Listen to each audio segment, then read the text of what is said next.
Animal expert का कहना है कि पशुपालन के काम में सबसे ज्यादा नुकसान पशुओं में होने वाली बीमारियों से होता है। इससे पशुओं की सेहत पर असर पड़ता है और पशु कमजोर हो जाते हैं। कई बार तो पशुओं की मौत भी हो जाती है। इससे एक झटके में पशुपालकों को भारी आर्थिक नुकसान उठाना पड़ जाता है। वहीं कुछ केस में पशु का उत्पादन भी प्रभावित होता है।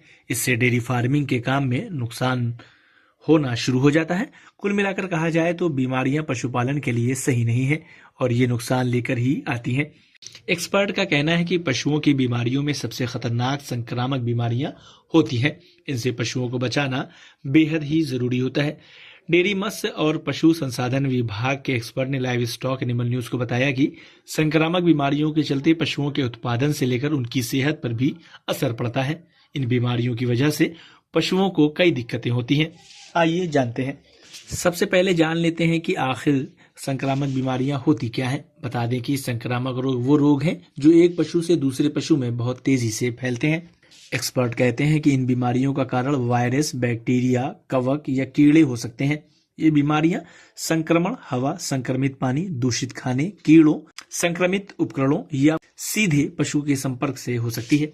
पशुओं में खुरपका मुंहपका रोग भी होता है। ये बीमारी ज्यादातर गाय, भैंस, बकरी जैसे खुर वाले पशुओं में होती है। इसे एफएमडी भी कहा जाता है।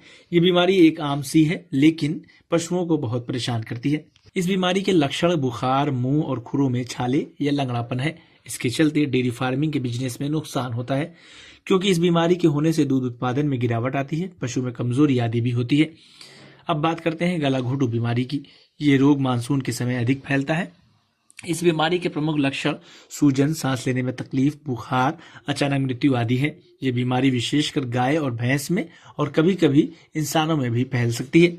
इस रोग के लक्षण में भूख में कमी, गर्भपात, बांझपन, बुखार आदि है। यदि इस तरह के लक्षण दिखाई दे तो तुरंत ही पशु चिकित्सक से संपर्क करना चाहिए और उनकी सलाह पर पशु का इलाज करना चाहिए। अगर आपको हमारा ये वीडियो अच्छा लगा तो हमारे YouTube चैनल को सब्सक्राइब करना न भूलें। बेल आइकन भी जरूर दबा दें।